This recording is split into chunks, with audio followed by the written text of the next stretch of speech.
Olá, eu sou Felipe Lobo e faço a Trivela. Sabia que aqui na Central 3 você não é um mero ouvinte?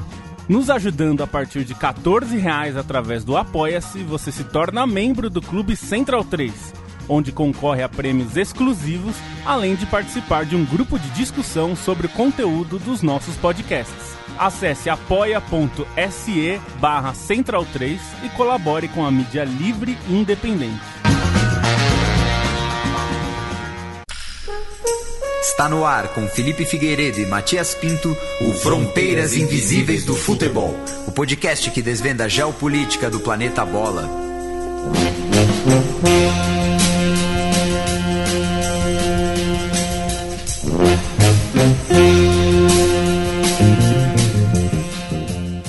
Boa alvorada, ouvintes da Central 3. Está começando mais uma edição do Fronteiras Invisíveis do Futebol, parceria aqui da casa com o Xadrez Verbal. E falando no site, canal de YouTube, podcast, eu chamo ele, meu amigo e companheiro Felipe Nobre Figueiredo, o homem por trás do tabuleiro.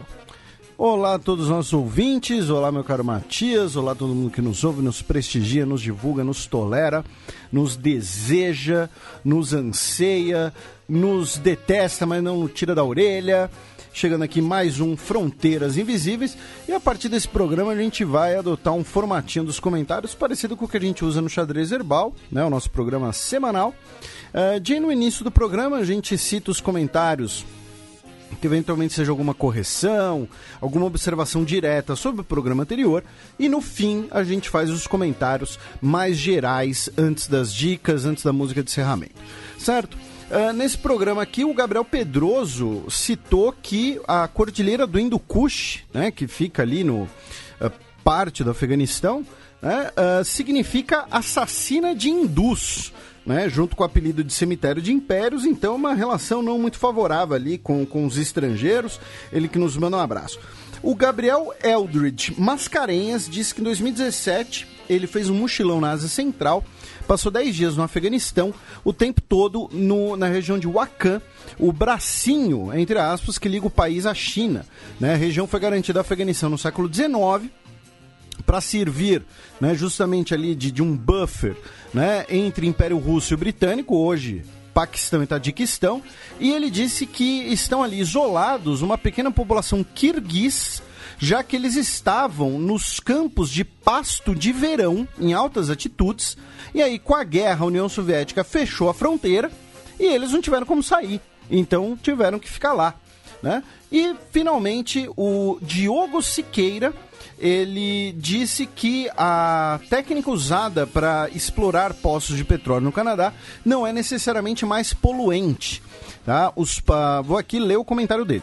Os poços são naturalmente selados e dentro possuem rochas porosas, entre aspas, poluídas de gás, petróleo e água em proporções diversas. O comum é que a pressão interna seja maior que a externa, fazendo com que o petróleo escoe pelo tubo. Poços mais maduros ou com pouca pressão são estimulados com completação para ganharem pressão e produzirem mais óleo. No Brasil é trivial bombear água do mar ou CO2 nos poços, incendiar o gás do próprio poço, fazendo controle através da entrada de oxigênio, gera pressão e CO2 dentro do poço, produzindo resultado semelhante, e existem muitos métodos de completação. Ele que nos manda um abraço. Então tá aí um abraço também pro Diogo Siqueira. A Joana Dark Santos Sotilho diz que, como araraquense, não pode deixar de citar que a Ferroviária tem uma torcida organizada com o nome Afeganistão, por conta do acrônimo AF, né, de Associação Ferroviária de Esportes. O Felipe é testemunha que logo depois da gravação falei, eu esqueci de falar disso. E também ainda no campo aí das torcidas pelo Brasil, o Guilherme Bueno Silveira juntou, né, as duas últimas edições, porque ele lembrou que tem uma música da Ceará Amor, no qual é citado o Afeganistão, assim, num sentido mais de belicoso, vamos dizer assim. Bem, Felipe, o episódio dessa semana, né, que acabou adiando por conta de uma outra gravação, mas que, enfim, a gente está preparando aí um material especial de uma efeméride que completou 15 anos no mês passado, mas para integrar um programa bastante recheado, a gente está aí fechando os últimos detalhes, então a gente acabou invertendo a ordem dos programas, e a gente vai falar justamente de um tema mais presente, né, que é a questão da nomenclatura da antiga República Iugoslava da Macedônia, que virou a Macedônia do Norte. Isso, nasceu esse ano com esse nome. E, como você mencionou, até a questão ali da troca de datas, também teve uma questão que semana passada eu acabei me complicando por uma outra questão, então peço desculpas que semana passada, né, não teve programa, então ficou aí uma semana, né, aí de hiato. Se você não soube disso, né, siga o Xadrez Herbal nas redes sociais que eu avisei por lá, então teve também essa questão aí de logística. Bueno, então passemos agora para o primeiro bloco para falar, né, sobre a questão, né, envolvendo tanto o nome quanto as fronteiras da Macedônia do Norte, ou Antiga República Iugoslava da Macedônia.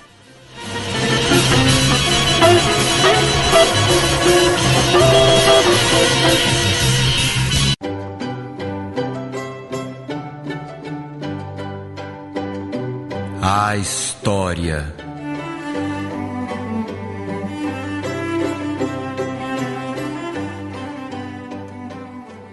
Bem, Felipe, e para falar, claro, né, da Macedônia atual, a gente tem que falar dos macedônios da antiguidade, né? Isso, aí é uma coisa que a gente sempre lembra, né, que o país atual, ele não necessariamente corresponde ao mesmo país da antiguidade. Você tem mudanças de fronteiras, de população. No caso da Macedônia, o nome do país, né, ele tem origem grega, Maquedônia, que significa terras altas, né, significa alto, né? Tem gente que diz que pode ser uma referência à altura da população, mas é muito provavelmente terras altas porque ali é tudo montanha. E a gente está acostumado a pensar na Macedônia, né? Alexandre o Grande, essas coisas. Mas o país Macedônia do Norte, como a gente vai ver hoje, tem pouco a ver com isso. E essa é a origem da treta, inclusive, né? As primeiras civilizações ali da região é a cultura vinca, que os nossos ouvintes já devem, talvez se lembrem, porque a gente citou os vinca quando a gente falou da Sérvia, né? Já que estão ali numa uma região ali parecida, tal, a Sérvia, inclusive, parte do projeto nacionalista sérvio, a gente vai falar mais pra frente. E uma questão muito importante da Macedônia ali nas primeiras civilizações, do território da atual Macedônia do Norte, é o sítio arqueoastronômico de Kokino. Ele foi indicado, melhor dizendo, a ser patrimônio cultural da humanidade, e ele fica ali a mais ou menos 6 quilômetros ao sul da fronteira com a Sérvia, cerca de 30 quilômetros de distância da cidade de Kumanovo. Ele fica mais ou menos 1.000 metros acima do mar, tá? No topo do Tatichev Kamen, tá? Não sei o que isso significa. E ele, como eu disse, ele é um sítio arqueoastronômico. Ele é um lugar de observações astronômicas que tem mais ou menos 4.000 anos de idade. Ele foi descoberto em 2001. Em 2002, saíram os primeiros estudos sobre ele. E ele tem uma série de pedras que marcam a posição do nascimento do Sol no solstício de verão, no solstício de inverno, no equinócio de primavera, no equinócio do outono, marcações do nascer da Lua. Então, era um local de observações astronômicas, muito provavelmente ligado à agricultura ou questões religiosas de culto, mas o fato é um dos mais antigos sítios arqueoastronômicos do mundo. Falando já da antiguidade mais clássica, né? A Macedônia do Norte, geograficamente, ela corresponde mais ou menos ao antigo reino da Peônia, tá? A Peônia, que era habitada pelos peonianos, que, por sua vez, são um povo trácio. Os trácios, que são mais ou menos de onde hoje é a Bulgária.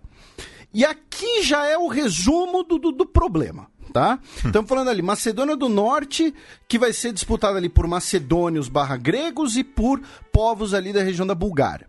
O noroeste da atual Macedônia do Norte era habitado pelos Dardani e as regiões mais ao sul por tribos ilírias. E os peonianos, eles são citados na Ilíada como um dos aliados dos troianos, tá? Então, essa é uma das referências escritas mais antigas que nós temos. No final do século VI a.C., ou antes da Era Comum, se preferirem, a gente já explicou aqui, eu prefiro usar logo antes de Cristo porque facilita para todo mundo, não precisa desse preciosismo. Mas, para quem preferir antes da Era Comum, o reino Aquemênida da Pérsia, sob Dario o Grande, conquista a região, incorpora a Macedônia do Norte dentro do seu império. Em 479 a.C., né, os persas são derrotados quando tentam invadir a Grécia, né, Batalha das Termópilas, Maratona, né, Salamina, tudo isso que a gente conhece, que vocês já viram lá com o Gerard Butler de sunga, e os persas se retiram dos territórios europeus, incluindo do que hoje é a Macedônia do Norte. Nesse período aqui, nós temos a fundação da cidade de Ócrida, que é o único local da Macedônia que é parte do Patrimônio Cultural da Humanidade da Unesco, e é um dos únicos 28 lugares que faz parte da lista de Patrimônio da Humanidade, tanto cultural quanto natural. Recentemente a gente falou no nosso semanário que Paraty entrou nessa categoria, né, como patrimônio tanto cultural quanto natural. E Ócrida, ela foi fundada em torno de uma fortaleza, mais ou menos ali no século IV a.C.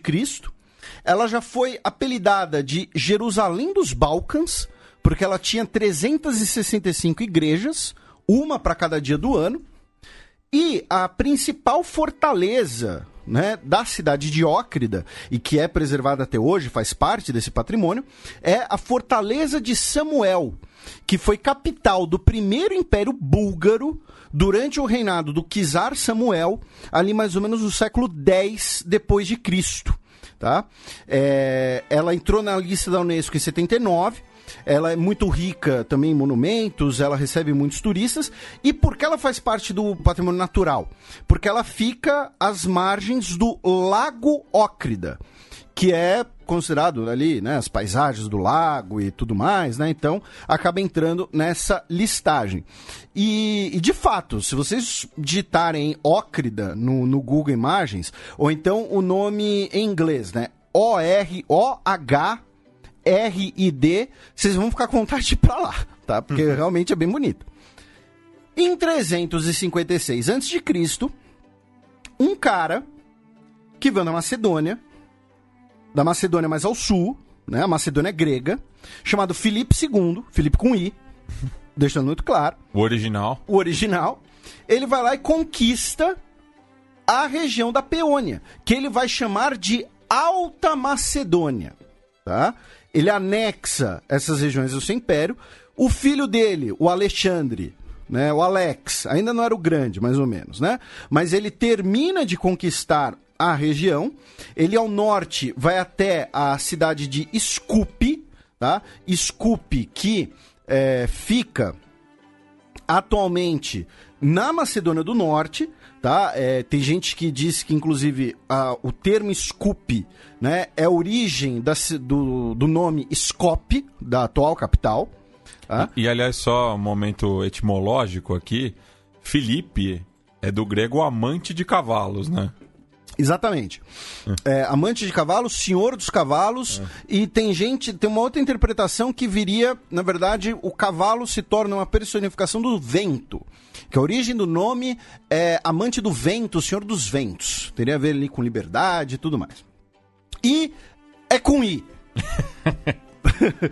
Brincadeiras à parte, nós temos essa conquista, né, da Macedônia, da região da atual Macedônia do Norte, pelos macedônios, que vai originar essa disputa de nome, porque até esse momento ela não era chamada de Macedônia, tá? Ela era chamada, como a gente viu, de Peônia, tá? E aí vem os romanos e concretizam o problema. Por quê? Os romanos conquistam a região ali em 146 a.C. e criam a província da Macedônia, que era a Macedônia Prima, a primeira Macedônia, né? Que é a Macedônia do Sul, a Macedônia grega, a Macedônia clássica. E a Macedônia Salutar, a segunda Macedônia, que é a região do norte, que é a região da Peônia, que é a atual Macedônia do Norte. A maioria das fronteiras modernas do atual país corresponde mais ou menos à Macedônia II, a Macedônia Salutar. E a cidade de Estobos, que é ancestral da atual capital de Skopje.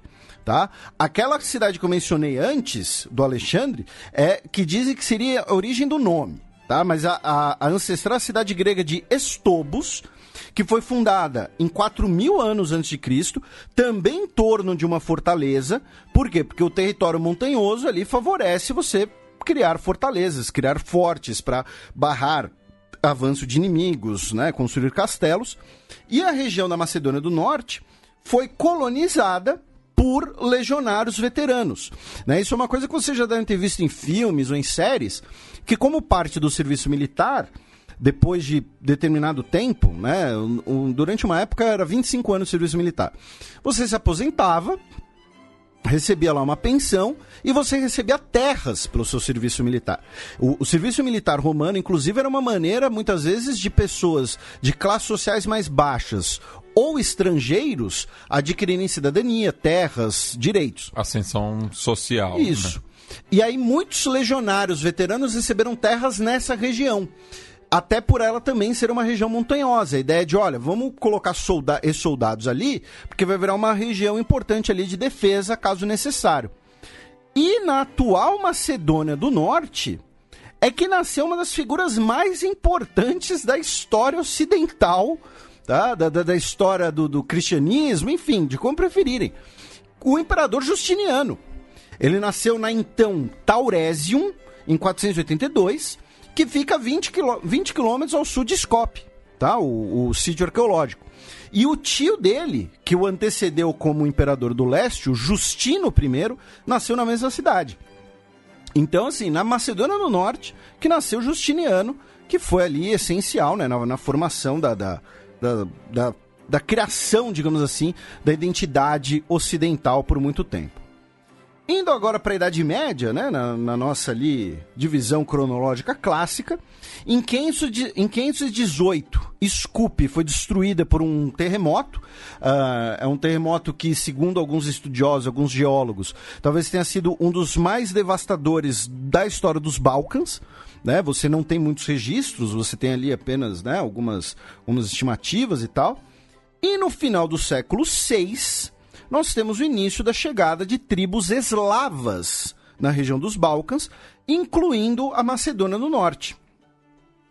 Na década de 580, fontes bizantinas dizem que os eslavos entraram na região da Macedônia do Norte, depois chegaram os búlgaros na região. Aproximadamente 680, um grupo de búlgaros e eslavos, liderados por um búlgaro chamado Kuber, estabeleceram ali na região, numa planície, um pequeno reino centrado na cidade de Bitola, tá? E aí, né, o que a gente mencionou anteriormente. Qual a origem do atual disputa do nome?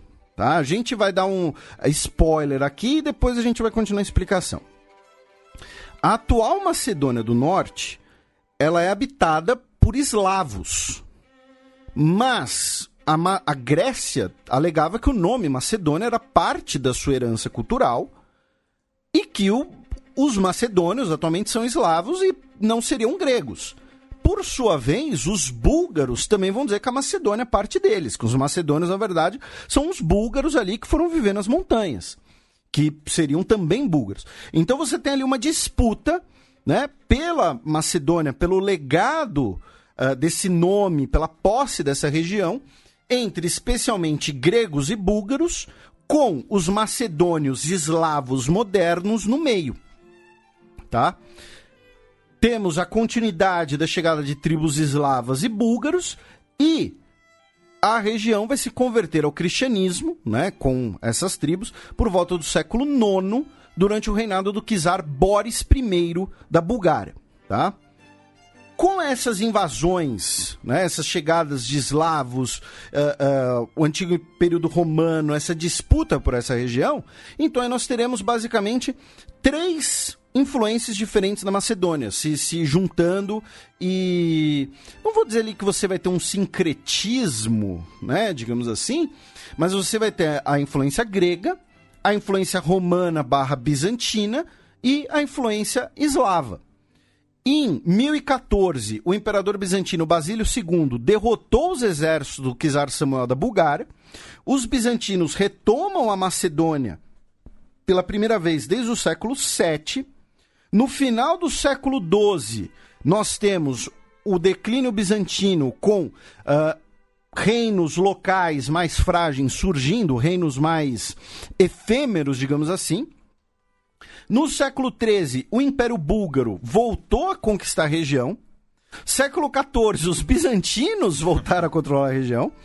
No mesmo século, os sérvios tomaram a região, falando que, olha, não, aqui a população ela é eslava, logo ela é sérvia, tá? No raciocínio da época, mais ou menos.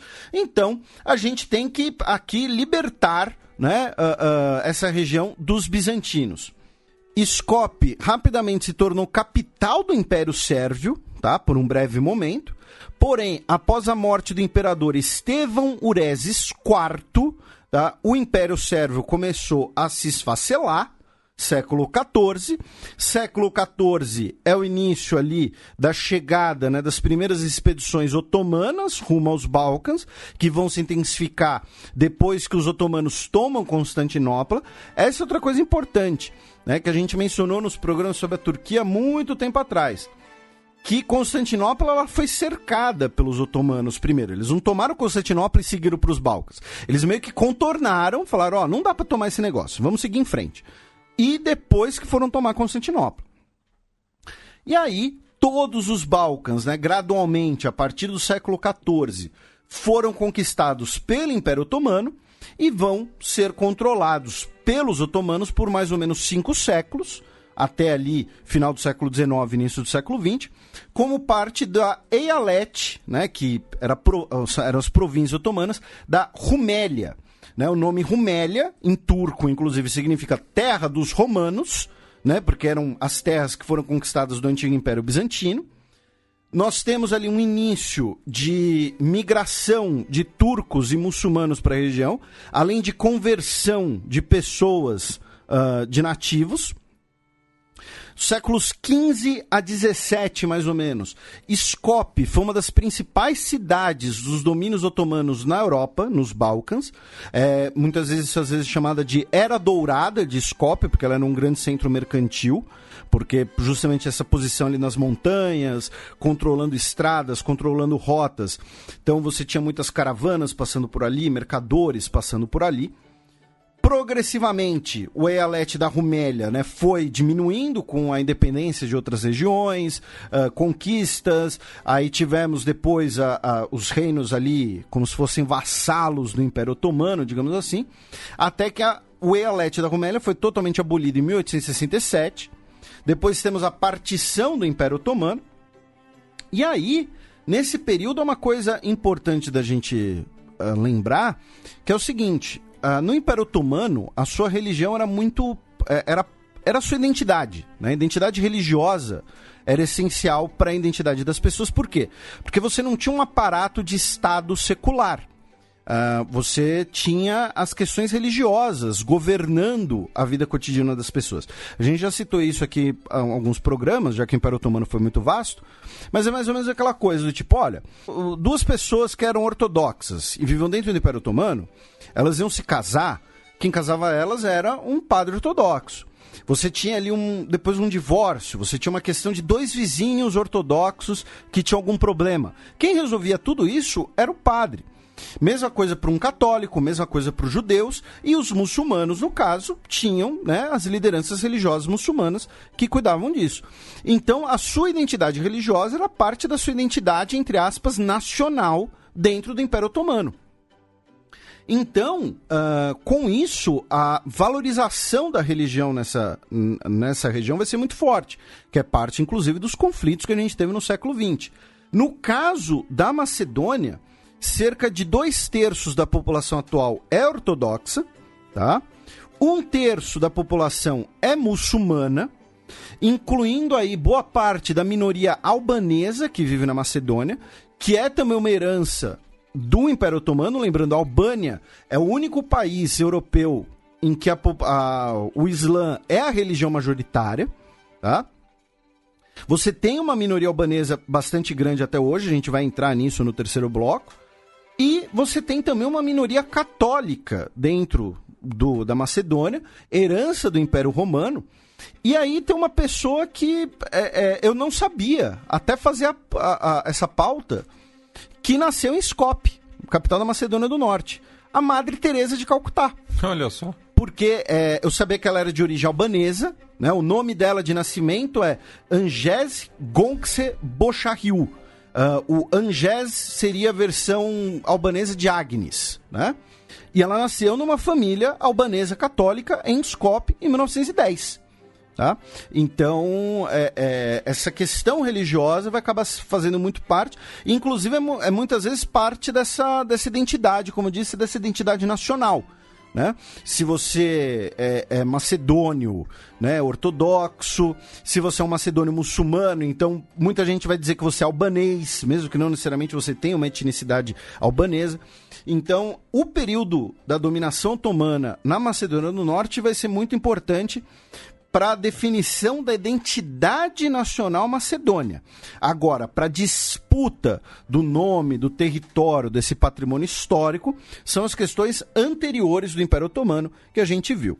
E para entender como o futebol está relacionado com tudo isso, passemos para o campo. Afinal, no último mês de outubro, completou-se 100 anos da primeira partida disputada na capital da atual Macedônia do Norte.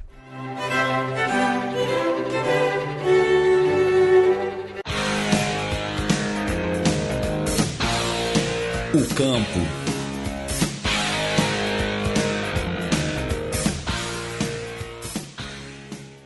Bem, Felipe, como não poderia deixar de ser, né? Essa partida em 20 de abril de 1919 foi disputada, né, entre membros do exército britânico contra um combinado lá de Napredok de Skopje. Isso, isso eu achei curioso, porque assim, essa é considerada a primeira partida oficial disputada na Macedônia. Mas assim, se você tinha ali um selecionado local, que inclusive venceu os soldados britânicos por 2-0, é porque você tinha alguma atividade esportiva futebolística lá antes. Mas eu não achei muitas informações. Tá? Essa é a primeira partida registrada. Isso, né? E a partida, assim, a primeira partida oficial, com assim, 11 de cada lado, campo oficial, juizão, tudo mais. Né? Não era só a galera batendo ali uma bola.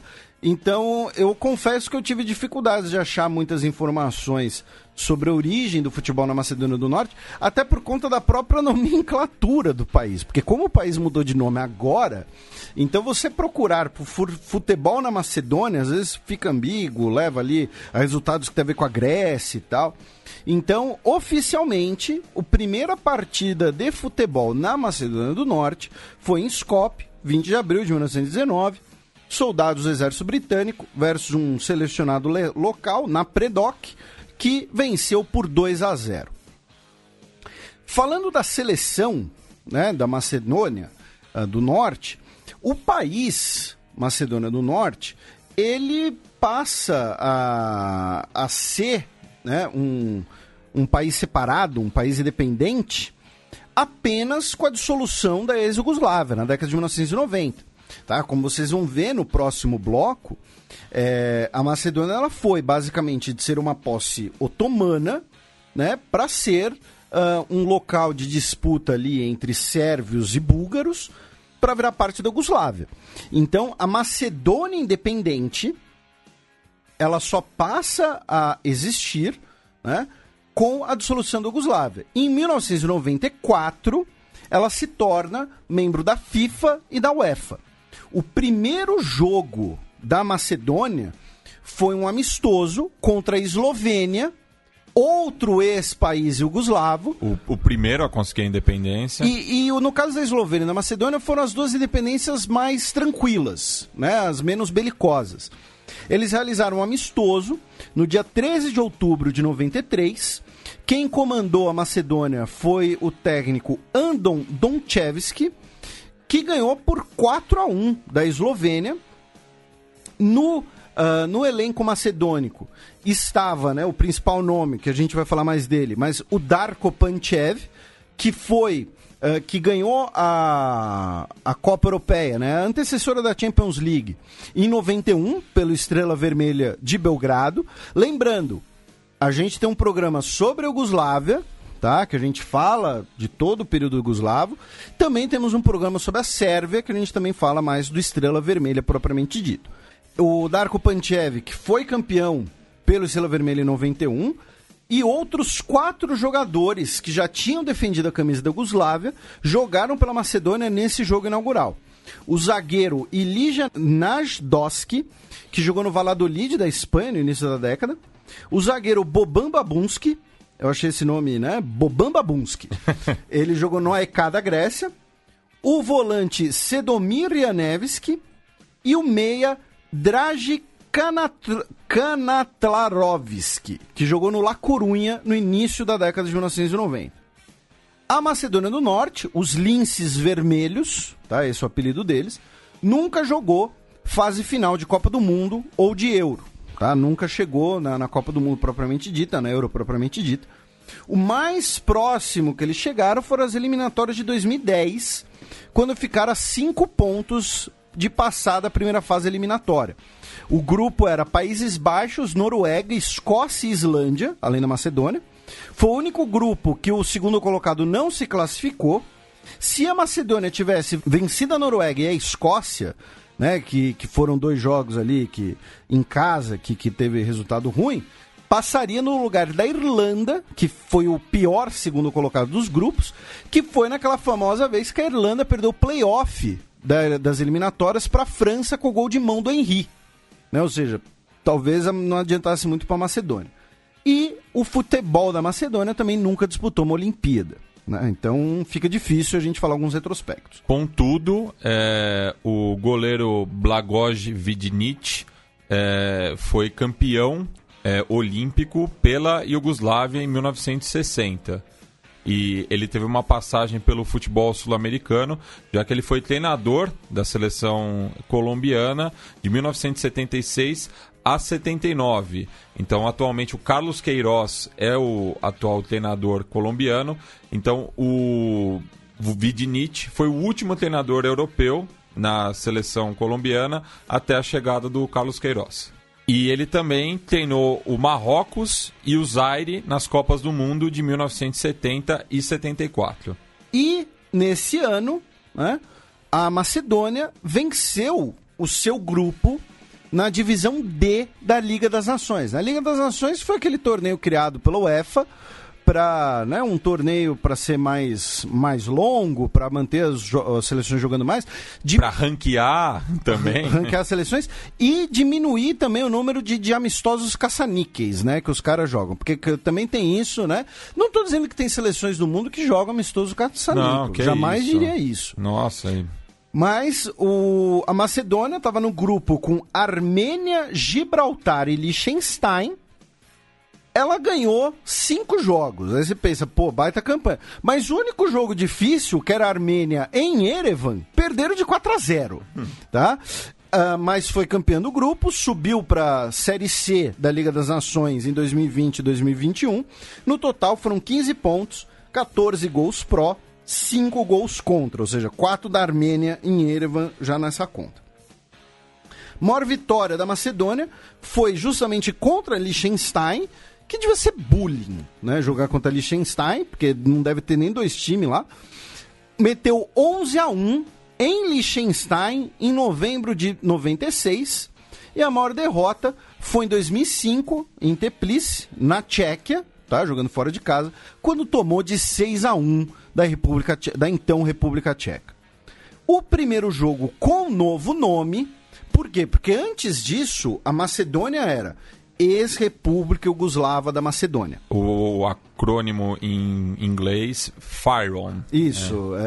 E assim, era o nome do país, era bizarro. Por quê? Porque, como a gente vai analisar melhor no próximo bloco, você tinha ali uma disputa por naming rights do nome Macedônia. Os gregos não deixavam a Macedônia ter o nome Macedônia. Até fazer o acordo esse ano que a gente vai ver, que vocês, né, a maioria de vocês deve ter ouvido no programa semanal. E só a título de curiosidade, a seleção macedônia nunca enfrentou a grega nem amistoso.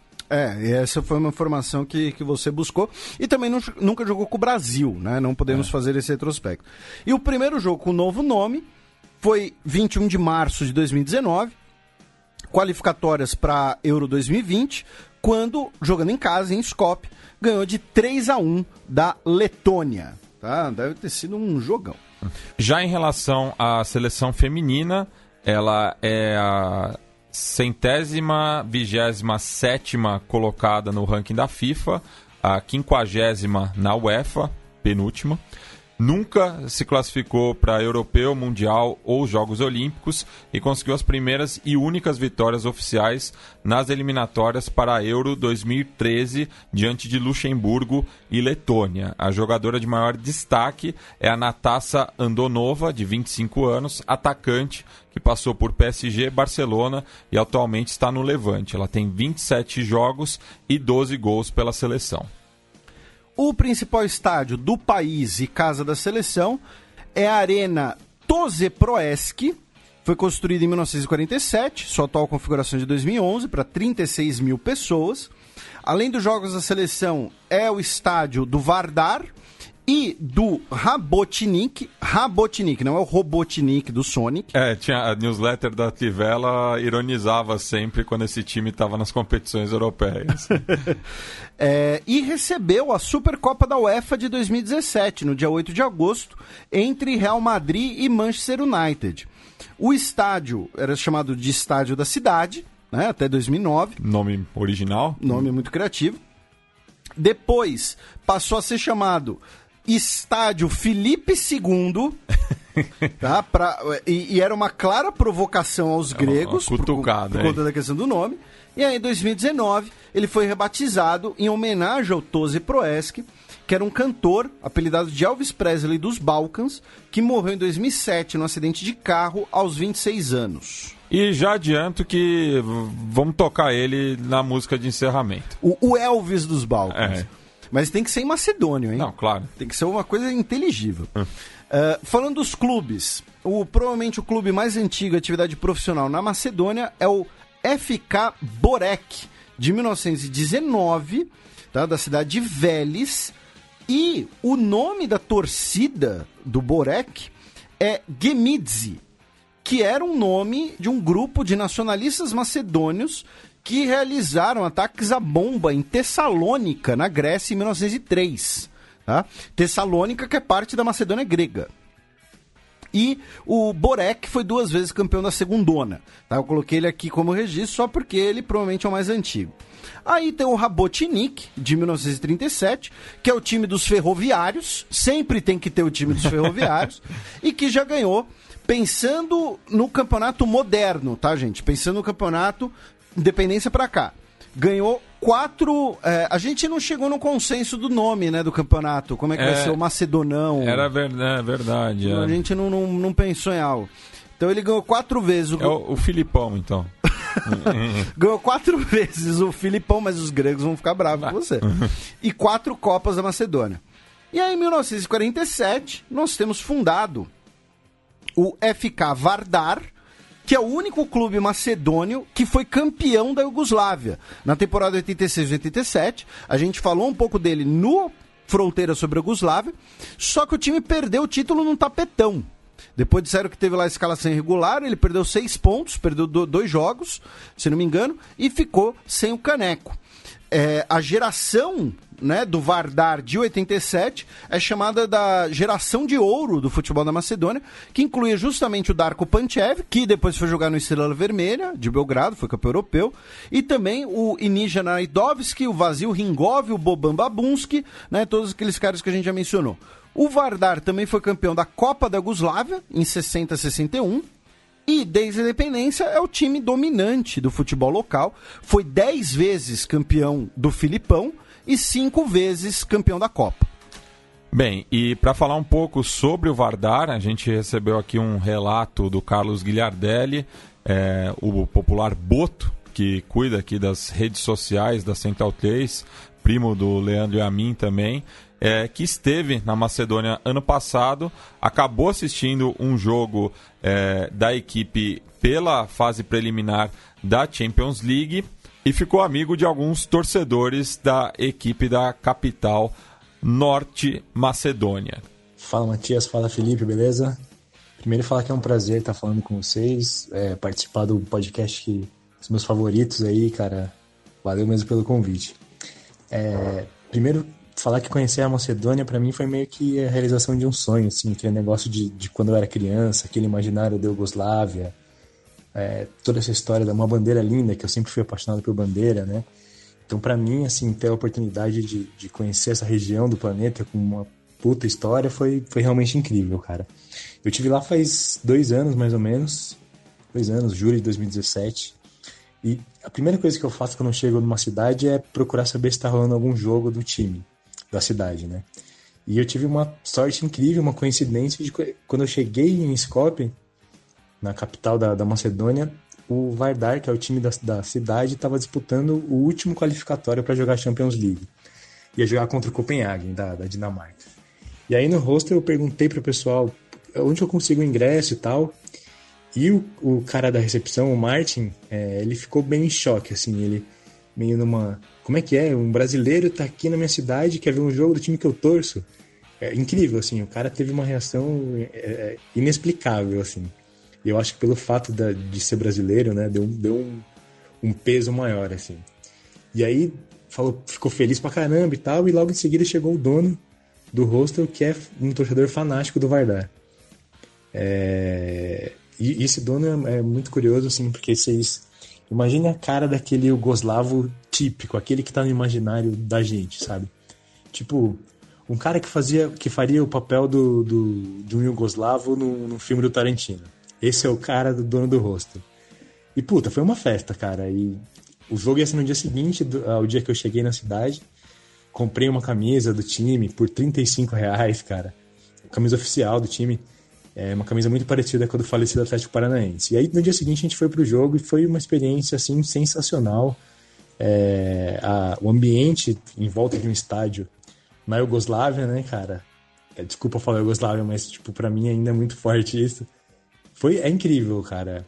Tomamos uma cerveja muito boa, chama Skopsko, uma cerveja da cidade mesmo.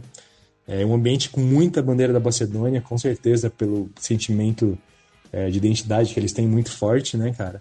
E uma coisa que me chamou muita atenção no estádio foi que, mais ou menos como funciona no Brasil nos jogos de basquete e vôlei, que tem muita camisa de time de futebol, nesse jogo tinha muita gente com camisa do time de handball da cidade, do Vardar. Porque o Vardar é uma potência na Europa no handball, foi campeão várias vezes europeu e tal.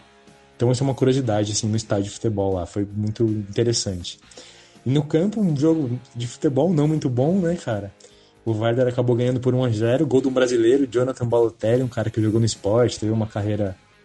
Na real, nem sei onde ele tá hoje, mas no fim das contas, no segundo jogo, o Vardar não conseguiu a classificação para Champions, mas conseguiu uma vaga na Liga Europa, que os caras comemoraram muito e meio que no fundo era o que eles imaginavam, o que eles queriam, porque a Champions para um time pequeno não é uma coisa muito fácil, né, cara?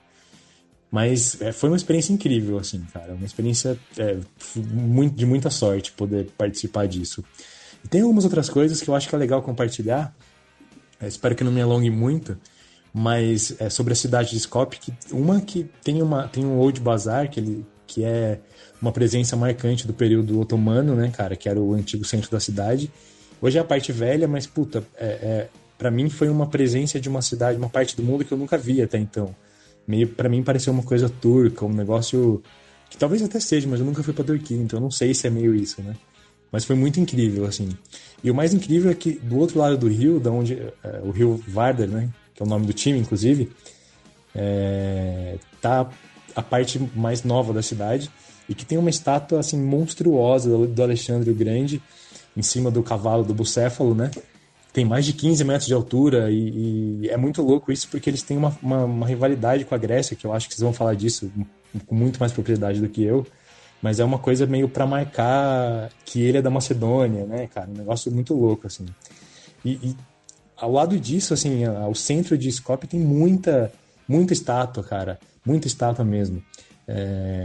Inclusive de obras históricas, tipo o Arco do Triunfo lá. E para mim é uma coisa que é muito louca, eles querem que o turista goste do país, que as pessoas saiam falando bem da Macedônia, que eles chamam de Maquedônia, né? E é muito louco que eles são muito simpáticos, então eles querem que você goste de tudo. Eu achei isso realmente muito incrível, assim, um país que muito acolhedora. Dos que eu conheci na Europa, com certeza o povo mais simpático, na minha experiência, né, cara, junto com o Kosovo, assim. Com certeza isso significa alguma coisa, né? Mas enfim, cara, foi uma experiência muito incrível de estar na Macedônia. A gente estava lá num calor de entre 35 e 40 graus e a gente foi num lugar chamado Kaniomatica, que é lindíssimo, depois vocês procurem na internet aí. É sensacional, mas mesmo num calor de quase 40 graus, a água estava com menos de 10 graus. Então, assim, é uma loucura mesmo. Além de tudo isso, é um país que tem uma beleza natural muito, muito forte também. Bom, espero que tenha sido válido, que eu não tenha me alongado muito e atropelado o programa de vocês aí. Valeu, sucesso, cara. E ainda sobre o Vardar, né? Ele é o clube que mais participou da Champions League, 8 vezes no total, sempre nas fases prévias, são 24 jogos e apenas 5 vitórias. Já na Europa League são 13 participações e chegou uma vez na fase de grupos, a única do país, na temporada 2017-2018, conseguiu um empate em 6 jogos contra o Rosenborg, da Noruega, e o gol anotado pelo Vardar foi do Ítalo, que jogou no São Paulo e atualmente está no Red Bull Bragantino, né? E nessa campanha acabou tomando 4 gols do William José no mesmo jogo. Aproveitando então que você falou do retrospecto do Vardar na Europa, meu caro Matias, o grupo era com o Real Sociedad e com o Zenit, né, o Real Sociedad que tinha o William José, só que o detalhe é que o Vardar chegou na fase de grupos eliminando o Fenerbahçe na fase eliminatória, e além disso o Vardar chegou na semifinal da Copa Mitropa de 67 e 68. Bem, Felipe, retomando, daí temos também o KF Skendija, de 1979, que é o clube dos albaneses, né? Isso, ele foi o primeiro clube fundado pela comunidade albanesa da região de Tetovo, tá?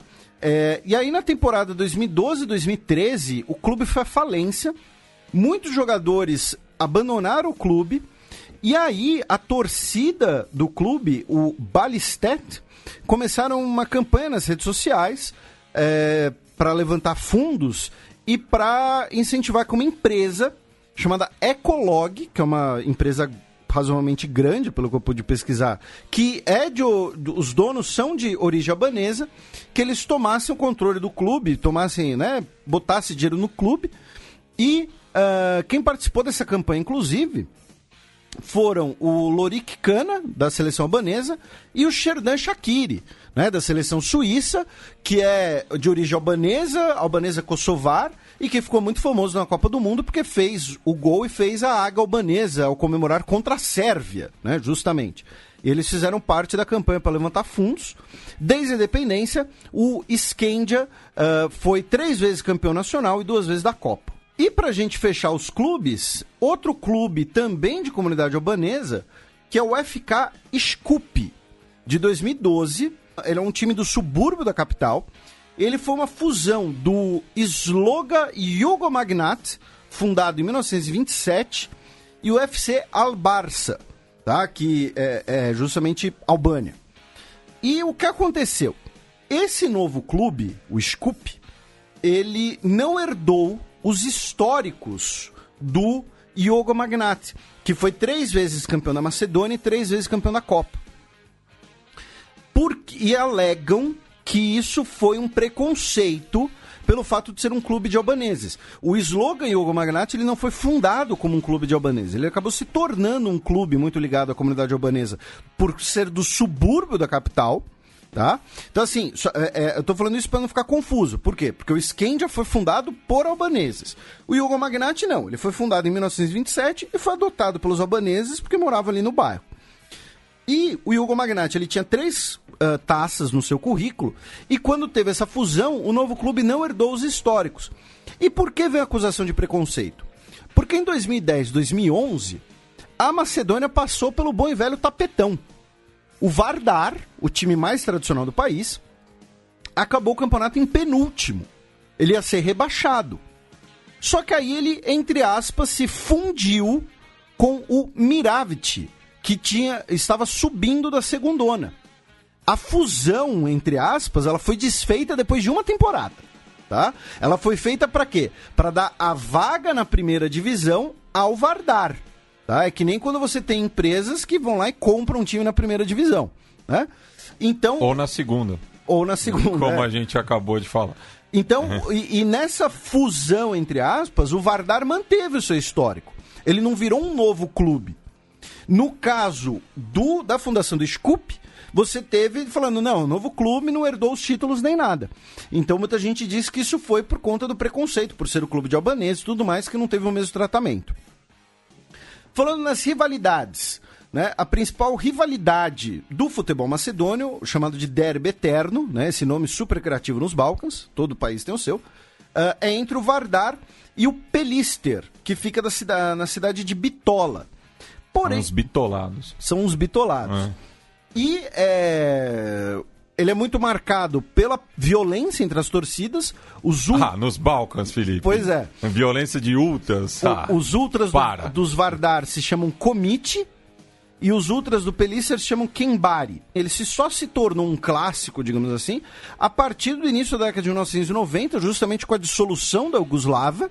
É uma rivalidade muito mais pelas regiões do que por rivalidade esportiva, porque o Pelister de Bitola ele não é um rival esportivo. Tanto que, assim, são 41 vitórias do Vardar, 16 empates e 14 do Pelister só. Tá? Então é muito mais pela região, por um bairrismo, digamos assim, essa rivalidade. Pelicer é uma cidade mais ao norte da Macedônia, do que por, de fato, uma rivalidade esportiva. Né?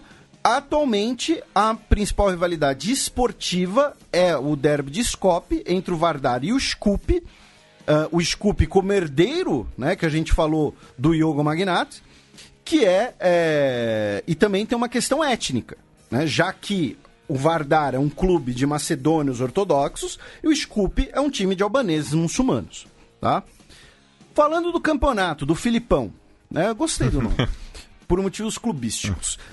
A Primeira Liga, né, o nome oficial do campeonato é esse. Original Pacas também. Existe desde 92, começou com 18 clubes, atualmente são 10 na primeira divisão. Ele é um campeonato de pontos corridos de 2 turnos de todos contra todos. Então, assim, cada clube joga 36 vezes, mas são 10 clubes na primeira divisão. Então, cada clube joga contra o outro 4 vezes, tá? Tem uma hora que me cansa, eu acho, né? E detalhe, isso que eu achei bizarro. 2 times caem, os 2 últimos caem para a segunda divisão, e o antepenúltimo joga um playoff com o terceiro da segunda divisão. Então, assim, é um campeonato que tem 30% de renovação possível. É muito, na minha opinião. É como se fossem 6 times do Brasileirão caindo. No Brasileirão, só para tomar como exemplo, são 20%. Isso, e o Luxemburgo já acha bastante. Falando dos canecos, o Vardar tem 10, o Rabotnik tem 4, o Sloga Yugo Magnati, o Silex Kratovo e o Skandia Tetovo, cada um tem 3, e o time mais vezes vice-campeão sem caneco é o Metalurg Skopje, que foi 3 vezes vice. A Copa da Macedônia é formada por 32 clubes, disputada desde 92 sem interrupção. E só para deixar claro, tá, gente? Isso aqui a gente está falando da Copa do Campeonato da Macedônia Soberana, porque no programa sobre a Iugoslávia a gente explica que a gente tinha times, né, das regiões disputando o Campeonato Iugoslavo e as divisões inferiores da Iugoslávia eram regionais. Então você tinha, digamos assim, uma Copa da Macedônia dentro da Iugoslávia, mas que era disputada entre os times de menor expressão. Era como, comparando É como a Copa Federação de São Paulo, né, que você tem hoje em dia, que é para os clubes do estado que não estão nas ligas nacionais, né, que não estão nem na Série D. Então é mais ou menos isso. A Copa, ela envolve 32 clubes, são todos os clubes da primeira divisão, da segunda divisão, e aí os outros vão lá por um ranking, pelo que eu entendi. Desde 92 nós tivemos 14 campeões diferentes. O Vardar, com 5 canecos e um vice, é o maior campeão. E o atual campeão é um time, para vocês prestarem atenção no nome, é a Academia Pandev. Academia, tá? Como quase escrito em português, só que é com K. E no final, do lado do I, você tem um J, tá? Academia Pandev. Foi fundada em 2010. Mantenham atenção nesse nome, tá? Pensando nos jogadores macedônios, né? O considerado maior jogador macedônio da história, herói nacional, inclusive, é o Darko Pančević, que eu mencionei anteriormente. Em 2003, durante o jubileu de 50 anos da UEFA, ele recebeu o prêmio da Federação de Futebol da Macedônia como o principal jogador do país nos últimos 50 anos. Ele jogou de 83 a 97. Ele foi chuteira de ouro da Europa em 91. Foi vice da Ballon d'Or em 91, né, que na época, né, era tava nascendo o prêmio da FIFA, né? Mas o Ballon d'Or era o melhor jogador europeu. O prêmio da France Football, né? Isso. Se ele foi vice do Ballon d'Or, ele não deveria ser o Ballon d'Argent? Né?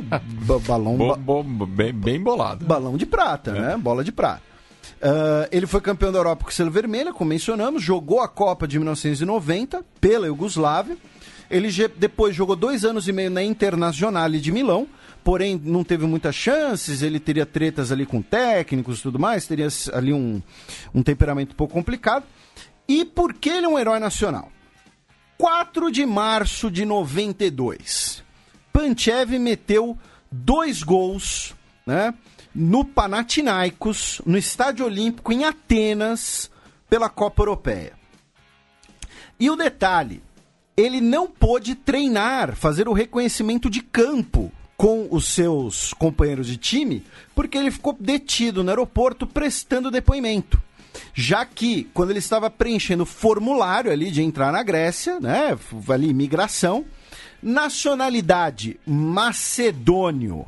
E as autoridades gregas olharam e falaram, não, peraí, irmão, Macedônia não existe, Macedônia é nossa. Você tem que colocar aí que sua nacionalidade é ex-república Iugoslava da Macedônia, alguma groselha dessa. E ele falou, não, eu sou macedônio mesmo e tô nem aí, né, e é isso aí. E aí ele ficou detido por várias horas no aeroporto, não pôde fazer o reconhecimento de campo, e aí meteu os 2 gols e virou herói nacional e tudo mais.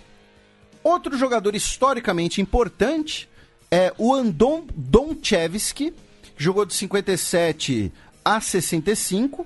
Ele é o maior artilheiro da história do Vardar, 217 gols em 335 jogos. Foi campeão da Copa da Iugoslávia em 61 como jogador e era o treinador do Vardar campeão em 87, aquele que perdeu no tapetão. Então ele esteve presente nos 2 títulos iugoslavos do Vardar. A principal promessa atual é o Elif Elmas, é um meia de 19 anos, atualmente no Napoli, foi contratado do Fenerbahçe. Detalhe, ele recusou a convocação da seleção turca, porque ele tem ascendência turca também. Um caso curioso que eu achei que eu não conhecia foi o caso do jogador brasileiro Rogério Oliveira da Costa. Ele nasceu em 76, ele nasceu em Foz do Iguaçu e ele jogava na Macedônia, tá? E ele foi artilheiro do Filipão em 98-99 pelo Pobebda. Ele recebeu o prêmio de melhor jogador estrangeiro. A Federação de Futebol da Macedônia depois o homenageou, dizendo que ele foi o maior estrangeiro que jogou no futebol local. E ele, aos 30 anos de idade, em 2006, ele se nacionalizou macedônio. Ele pretendia jogar pela seleção, porém ele sofreu um infarto na sua casa, em Skopje, e faleceu em 2006, pouco depois da sua naturalização. Ele não chegou a defender a seleção macedônia. E, finalmente, né, talvez o principal jogador da Macedônia independente, né? Pensando que a gente falou dos outros, né? Mas eram jogadores do período jugoslavo.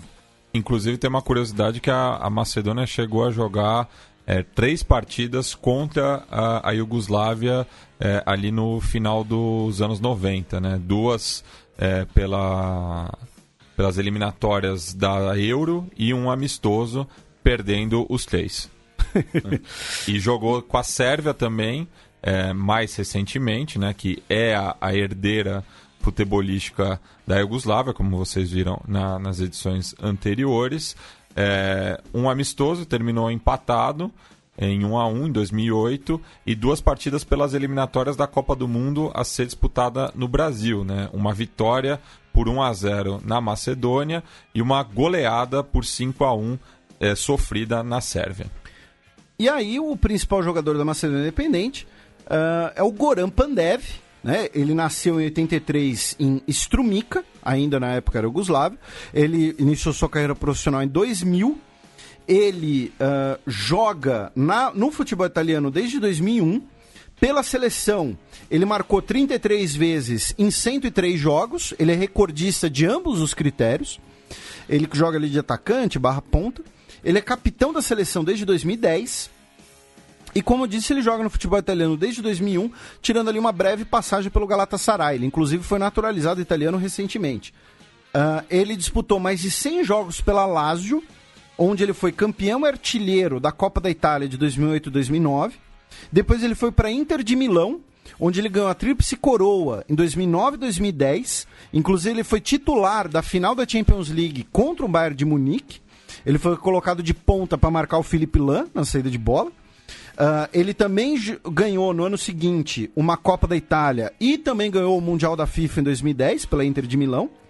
Depois ele foi para o Napoli, onde ele teve também mais de 100 jogos com a camisa do Napoli. Foi campeão da Copa da Itália de 2011 e 2012 e em 2013 e 2014.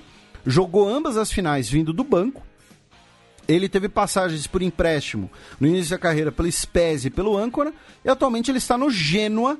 Ele que foi artilheiro da Copa Itália 2016-2017 pelo Genoa. É assim, ser artilheiro da Copa da Itália pelo Genoa não deve ser fácil. Pois é. E o detalhe, ele é dono de uma escolinha de futebol chamada Academia Pandev, que se tornou recentemente campeão da Macedônia. Da Copa Da Macedônia. E que a ideia é justamente revelar jogadores. A ideia não é ser um time profissional, é revelar jogadores, formar ali jogadores, escolinha e tudo mais. Ele aproveitando o nome até para ganhar algum também, né? Já que deve ter de pai, né? Vou inscrever meu filho na escolinha do Pandev e tal. Então, tá aí o Goran Pandev, talvez o principal nome do futebol macedônio independente. Bem, passamos agora para a coluna do Biratã Leal, o nosso popular livro, que vai falar sobre uma equipe macedônia a disputar o campeonato iugoslavo e que também acabou sendo vice-campeã búlgara. E na volta passemos para o terceiro e último bloco para falar sobre o nacionalismo na Macedônia e a mudança de nome, que foi a desculpa para este podcast.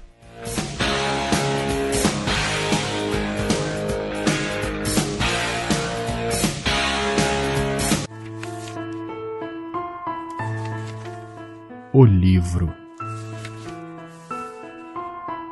E aí, pessoal do Fronteiras Invisíveis do Futebol, Matias, Felipe e os milhares de ouvintes por todo mundo, tudo bem? Bom, vou contar uma historinha aqui do futebol da Macedônia do Norte, envolvendo geopolítica e Segunda Guerra Mundial. Em 1941, a Itália tentou invadir a Grécia, como parte da estratégia de avanço do eixo pelos Balcãs. E a Itália falhou, a Itália não conseguiu. Nisso, a Alemanha decidiu dar uma ajuda, né? Falou, não, se os italianos não conseguem lá, acho que com a nossa ajuda eles conseguem. Só que tinha um problema, né? No meio do caminho tinha a Bulgária. Então a Alemanha, como também talvez não tivesse muito afim de gastar muitos esforços invadindo a Bulgária, e talvez percebendo que a Bulgária talvez aceitasse conversar, a Alemanha foi lá e sugeriu uma união com a Bulgária, que sugeriu que a Bulgária se juntasse, aí, se aliasse aos países do eixo. Como na época a União Soviética ainda estava com um tratado, com um pacto de não agressão com a Alemanha, a Bulgária não tinha muito problema ali, né? Porque os soviéticos estavam lá do lado deles também poderiam achar ruim, mas naquele momento não tinha muito problema. Então, os búlgaros toparam ali a união com a Alemanha. Em troca, eles receberiam pedaços dos territórios invadidos. Bom, mas o que a Bulgária tem a ver com a Macedônia do Norte, né? Que o episódio é sobre a Macedônia do Norte e não sobre a Bulgária. Mas a gente já chega lá. A Bulgária, na verdade, só deu passagem. Ela nem participou da invasão da Iugoslávia e da invasão da Grécia. Mas esses dois países foram invadidos pela Alemanha. E, em troca, como agradecimento, o Hitler foi lá e deu um naco de terra bem grande ali para a Bulgária.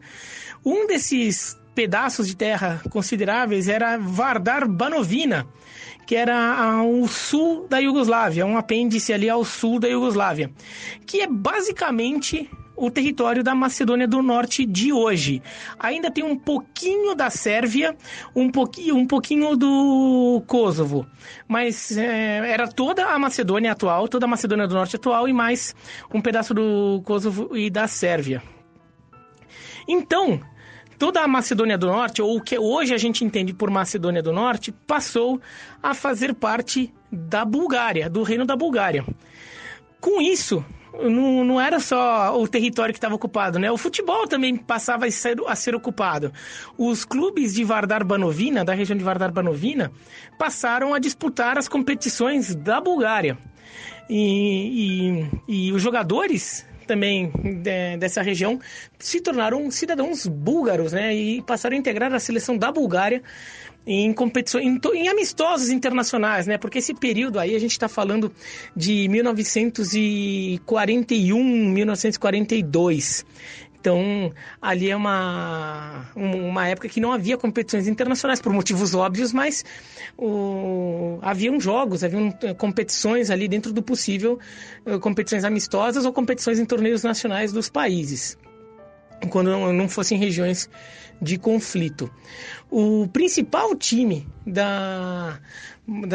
de Vardar Banovina e da Macedônia do Norte a se integrar ao território búlgaro foi o Gragianski Skopje, que é um time de Skopje, ou que os portugueses chamam de Skopje, né, um time de Skopje, que é a capital atual da Macedônia do Norte.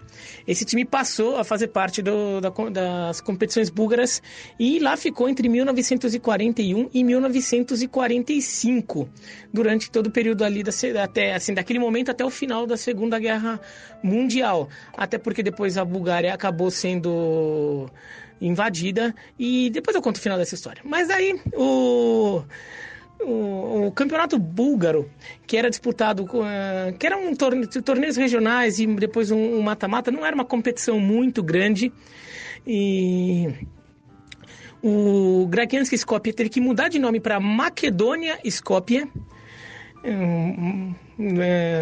tentando desserviazar o nome, né, tirar o aspecto ali iugoslavo do nome, desjugoslavizar o nome, e passou a disputar o Campeonato Búlgaro a partir de 41. Na primeira campanha ele foi mal, né? Acabou sendo eliminado pelo Sport Clube Plovdiv logo na primeira fase de mata-mata. Mas em 1942 o time fez uma ótima campanha. Ele deu o troco na primeira fase. Na segunda fase, ele deu o troco, ele entrou direto na segunda. Deu o troco no Sport Clube Plovdiv. Depois ele venceu o ZSK Sofia nas quartas de final, e nas semifinais ele bateu o Slavia Sofia, bateu dois times da capital búlgara. Ele caiu só contra o Levski Sofia, que até hoje é um dos grandes times da Bulgária, na final, perdendo por 2-0 na ida em Skopje e 1-0 na volta. E, além disso, o time fez uma boa campanha na Copa da Bulgária de 1941, chegando até a semifinal, quando foi eliminado pelo Lapredak Ruzi, perdendo o jogo por 1-0, depois de já ter eliminado o Levski Dupnitsa e ter metido 12-2 no Parchevich Plovdiv. Então, o Makedônia Sofia, que era o Makedônia Skopje, que era o Gragianski Skopje, foi muito bem como um clube búlgaro. Acabou não ganhando títulos, mas fez boas campanhas. Além disso, vários jogadores do então Makedônia Skopje foram convocados para defender a seleção búlgara durante a Segunda Guerra Mundial. Mas todos com o nome meio bulgarizados, né? O Blagoje Simonovic virou Kirill Simonovsky, o Svetozar Atanakovic virou Todor Atanaskov, o Stoyan Bogojevic virou Stoyan Bogoev, o Atanas Lukovic virou Atanas Lukov, o Bogdan Vidovic virou Blagoj Simeonov e o Lyuban Yanevich virou o Lyuben Yanev. E quando, ao final da Segunda Guerra Mundial, a Bulgária, o eixo foi derrotado, a Bulgária também acabou, até antes, na verdade, a Bulgária acabou caindo antes, né? E depois até chegou no finalzinho da guerra, até mudou de lado. Com o final da Segunda Guerra Mundial, todos esses territórios que a Bulgária recebeu de presente dos nazistas foi redefinido. E a região de Vardar-Banovina voltou para a Iugoslávia, que redefiniu suas fronteiras com um pedacinho que era do Kosovo, um pedacinho da Sérvia, e toda a Macedônia se recompôs, né? O Gragianski Skopje voltou a se chamar Gragianski Skopje, o Makedônia Skopje voltou a se chamar Gragianski Skopje, já era o principal time da Macedônia nas competições da Iugoslávia pré-Segunda Guerra Mundial e voltou também como sendo o principal representante da região no campeonato iugoslavo, que foi refeito. Só que em 1947, não muito tempo depois da guerra, o Gragianski Skopje se fundiu com o Pobeda para formar o Vardar, e formar um grande time macedônio para disputar, entrar aí nas competições da Iugoslávia. E o Vardar até hoje é o maior time da Macedônia do Norte. Mas é isso então, fica essa historinha aí de Segunda Guerra Mundial e futebol da Macedônia do Norte ou da Bulgária, sei lá como chamar isso aí, tá bom? Então até a próxima aí, até daqui 2 semanas, sei lá com que episódio, sobre o quê, mas a gente vai se falando. Até mais!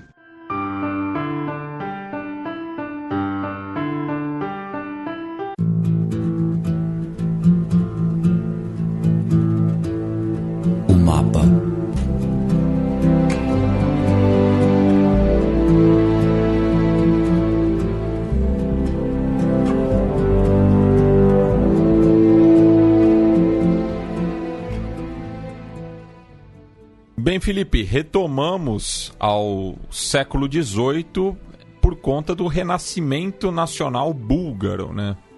Isso, a gente vai ali no final do século XVIII, início do século XIX, quando a gente tem o início desse nacionalismo búlgaro. A gente já falou muito dos nacionalismos românticos, né, desse nacionalismo do início do século XIX, que era visto como um movimento de libertação em relação a essas dominações do Império Austríaco, do Império Otomano, do Império Russo.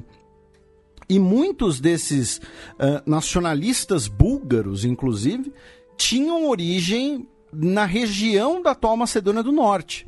Tá?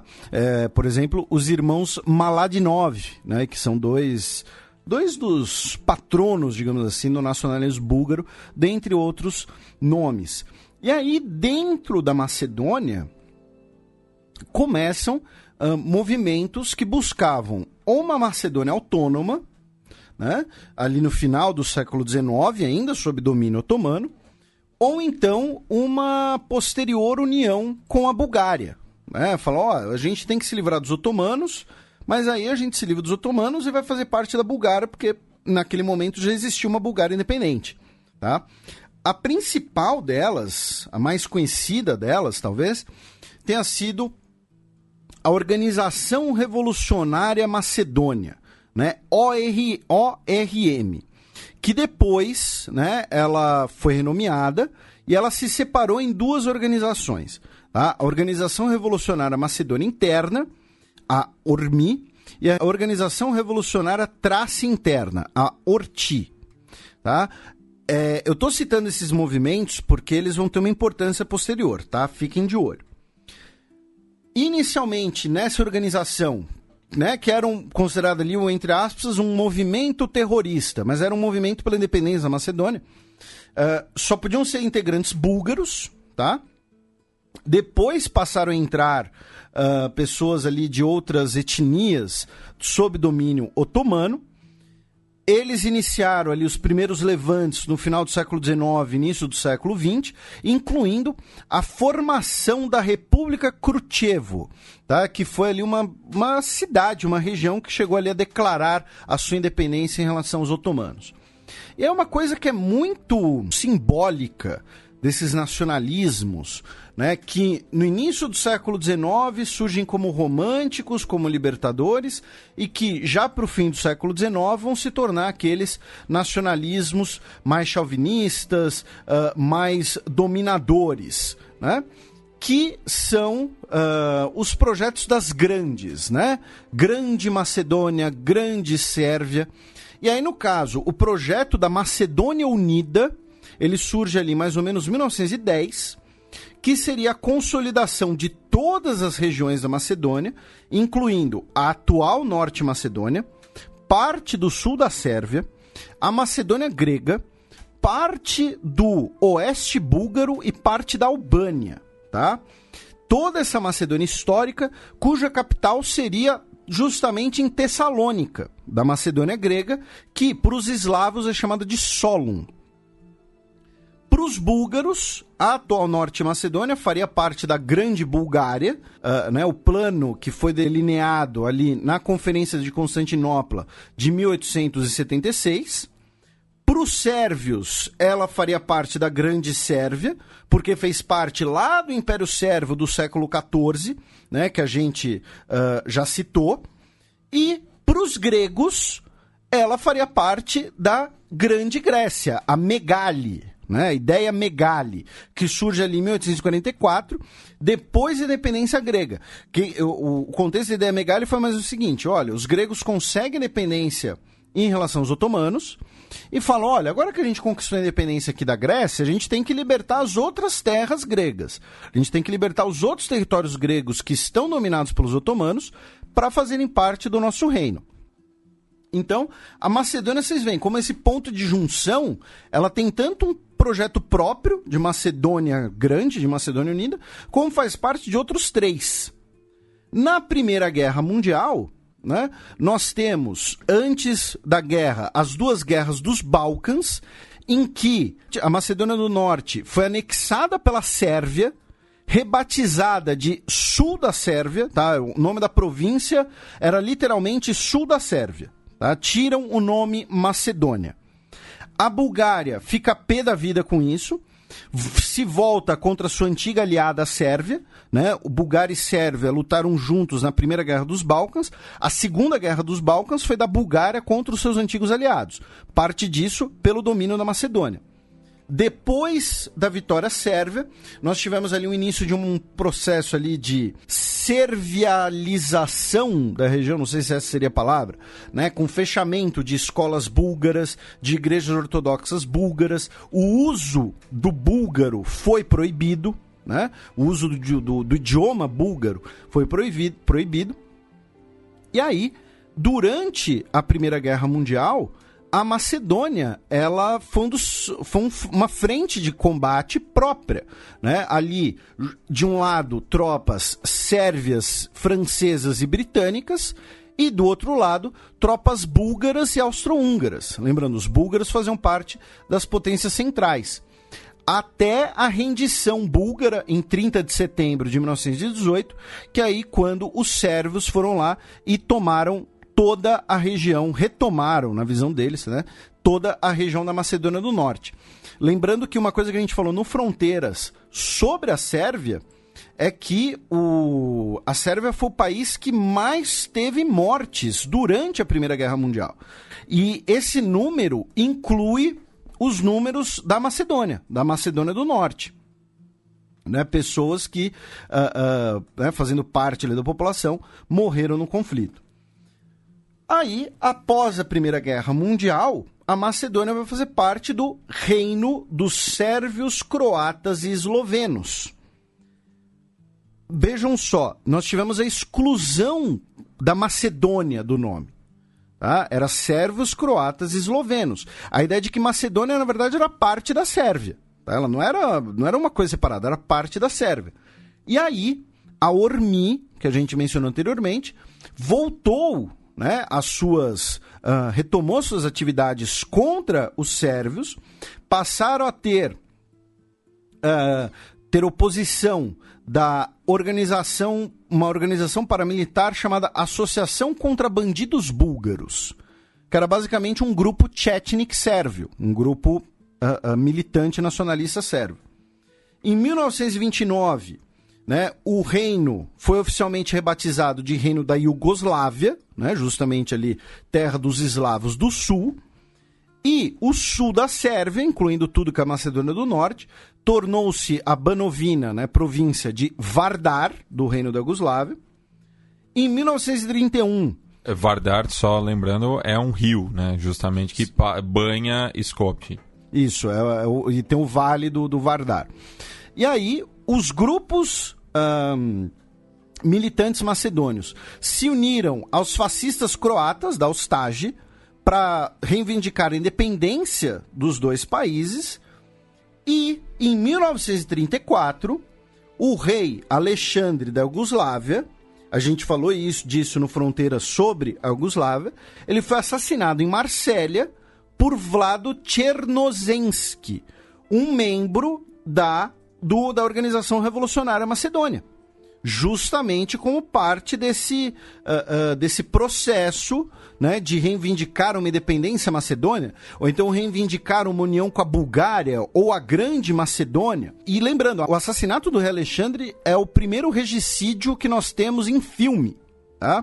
Você não vê exatamente o momento do tiro, tá? Porque tem uma pessoa encobrindo ali, mas o assassinato dele foi filmado, porque estavam filmando ali o rei da Iugoslávia passeando na avenida, e aí filmaram o assassinato dele. Em 1940, pouco antes ali do início da guerra nos Balcãs, o governo sérvio, né, o governo iugoslavo, estabeleceu 280 colônias sérvias, com cerca de 4 mil famílias na região. O plano do governo era assentar 50 mil famílias sérvias da Macedônia. Porém, durante a Segunda Guerra Mundial, a Iugoslávia foi ocupada pelas potências do eixo e a região da Macedônia foi o quê? Foi ocupada entre búlgaros e albaneses, dizendo, olha, a Macedônia é nossa, né? A Macedônia não é da Sérvia, a Macedônia é do nosso. Isso é parte, né, da história que o Biratã contou na sua coluna. O exército búlgaro ocupou a região, cerca de 7 mil judeus da região foram entregues pelas autoridades búlgaras aos alemães. Muitos macedônios aderiram ao movimento dos partisanos do Tito, tá? Com a ideia de uma identidade iugoslava, né? A Macedônia foi libertada, né, em 1944, depois que a Bulgária, inclusive, vira a casaca, né? A Bulgária, assim, o primeiro soldado do Exército Vermelho que pisa na Bulgária, em 1944, a Bulgária vira casaca. Ela fala, não, a gente não é aliado dos alemães, não, nós é brother dos russos. E aí... Mas guarda essa informação porque tem a ver com a minha dica cultural. Não sei do que se trata, mas tá aí. Tá aí o recado. Nós temos, então, cerca de 500 mil de soldados búlgaros entrando na Macedônia, só que agora para ajudar a expulsar as forças alemãs e italianas, fazendo parte da luta na Grécia. Em 1944, é proclamada a República Popular da Macedônia, que vai fazer parte da República Federal Popular da Iugoslávia, né? E aí, nesse momento, nós tivemos ali as conversas da Bulgária com a Iugoslávia, a Bulgária eventualmente fazer parte da Iugoslávia, alguma coisa assim, e a Bulgária ofereceu ceder a sua parte da Macedônia à Iugoslávia, caso eles fizessem a fazer parte de uma federação, né? Ou seja, basicamente a Iugoslávia expandir para dentro da Bulgária. Só que isso acabou não indo para frente, então por isso que hoje a gente tem um pedaço de Macedônia dentro da Bulgária que é chamada Macedônia Pirim, tá? Macedônia pequena, é a tradução do nome. A República da Macedônia se tornou ali parte, né, se tornou uma das 6 repúblicas da Iugoslávia. Para o período da história Iugoslávia, repetindo, né, nós temos um programa próprio sobre a história da Iugoslávia. Apenas aqui, acho que 3 citações específicas são interessantes. Primeira, que nós tivemos um grande terremoto em Skopje, em 1963, que destruiu cerca de 80% da cidade. Durante a Guerra Civil Grega, logo depois da Segunda Guerra Mundial, muitas guerrilhas comunistas gregas tinham pontos de apoio, tinham bases dentro do território da Macedônia do Norte. E em relação à proporção da população, no censo de 1921 da Iugoslávia, os macedônios eram 4,8% da população. Em 81 eles eram 6% da população. Então nós tivemos um aumento proporcional dos macedônios. Em 8 de setembro de 91, nós temos a proclamação da independência macedônia, que é como resultado do referendo, né, que clamava pela independência. Porém, detalhe, na Macedônia nós tivemos 2 referendos. Um dizendo, você acha que a Macedônia deve ser independente? Sim. O segundo dizia, você acha que uma Macedônia independente deve estabelecer uma união futura com os outros estados da Iugoslávia? Sim. Então a Macedônia ela votou pela independência, mas votou pela manutenção de laços positivos com os outros países jugoslavos. Isso contribui, né, para explicar o fato de que nós não tivemos uma guerra na Macedônia.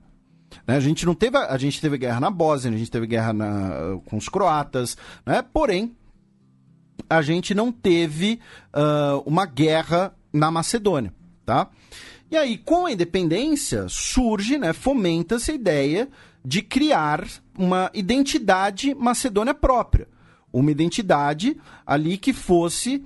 Olha, a Macedônia não é nem búlgara, nem Sérvia, nem Grécia. Ela é uma mistura disso tudo. Com tempero albanês também. Isso, com tempero albanês, mas ela é uma coisa própria, tá? Não é para vocês acharem que a Macedônia é de algum de vocês, alguma coisa assim. E aí, em 1995, nós tivemos um acordo provisório com a Grécia, tá? Por pressão dos Estados Unidos, que reconheceu a Macedônia independente em 1994. Já que a Grécia dizia, olha, a Macedônia ela usa um nome que é grego, ela usa uma bandeira e símbolos gregos, como o Sol de Vergina, de Alexandre o Grande, que é a antiga bandeira da Macedônia, tá? É um sol menorzinho, não é esse sol grandão da bandeira atual. E aí a Grécia respondeu ali com embargo comercial, a Comissão Europeia mediou uma conversa, foi estabelecido um acordo provisório de, olha, a Grécia e a Macedônia vão ali se reconhecer, porém a Grécia não vai autorizar o nome da Macedônia, sem um qualificador geográfico. A Macedônia vai então ser chamada, né, de ex-República Iugoslava da Macedônia, né, o FIROM lá, que o Matias citou anteriormente, essa coisa bizarra. E essa situação se desenhou em 95 e ninguém queria ceder. Tá, os macedônios falaram, não, a gente é Macedônia, vamos se ferrar. Grécia falando, não, Macedônia é nome nosso, vocês não podem usar. E aí, por que isso importa? Porque a Grécia, ela é membro da União Europeia e da OTAN. Então a Grécia conseguia barrar a entrada da Macedônia nessas instituições, a melhoria das relações da Macedônia com essas instituições. A Grécia chegou, inclusive, a barrar um tempo ali a Macedônia na própria ONU, tá? Por conta dessa questão do nome, do patrimônio cultural.